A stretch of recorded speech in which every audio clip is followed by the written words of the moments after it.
Hello students, আজি তোমালোকৰ মানে ফাৰ্ষ্ট ইয়াৰত যেটো এক্সাম হয় এনভাইৰনমেন্টাল এডুকেশ্যন সো এটো আজি তোমালোকৰ কাৰণে লৈ আহিছো কোৱেশ্চন পেপাৰ সো তোমালোকে মানে কোৱেশ্চন পেপাৰৰ পৰা চালে কোৱেশ্চনবোৰ হৈ যাব তোমালোকৰ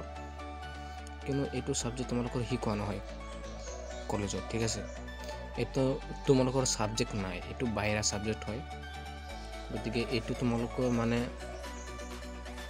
क्वेश्चन पेपर চালে তোমালোকৰ হৈ যাব ইয়াৰ পৰা বহুত কমন দিয়ে খুব ইজি হয় क्वेश्चनটো তোমালোকে চালে গম পাবা আৰু তোমালোকে সব ফুল মাৰ্কস 40 12 মাৰ্কস তোমালোকৰ 5 মাৰ্কস 2 আওয়াৰ্স एग्जाम হয় টাইম 2 আওয়াৰ্স সো তোমালোকে সোৱা আজিৰ ভিডিওটো খুব হেল্পফুল হ'ব তোমালোকৰ এনভাইৰনমেন্টাল এডুকেশ্যন বুলি কয় ফাৰ্স্ট ইয়াৰত হয় এক্সাম কিন্তু এটো সেকেন্ড ইয়াৰত নহয় ঠিক আছে এটো এক্সাম কি হয় এটো মই কৈ দিছো তোমালোকৰ নেক্সট ভিডিওত মই দি দিছো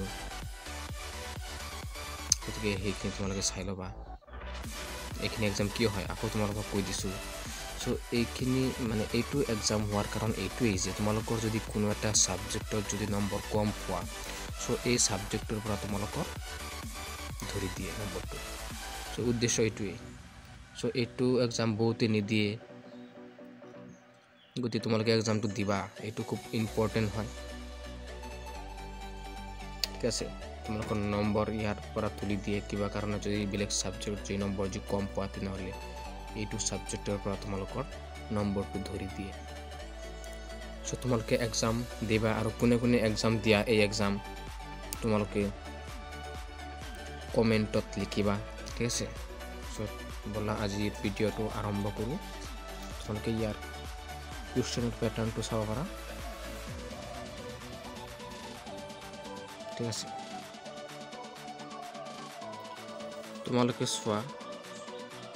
ফাৰ্স্ট কোৱেশ্চন সমু উত্তৰ দিয়া মানে একেবাৰে সৰু উত্তৰ দিয়া 1 মাৰ্কৰ তোমালোকে চাই লবা হা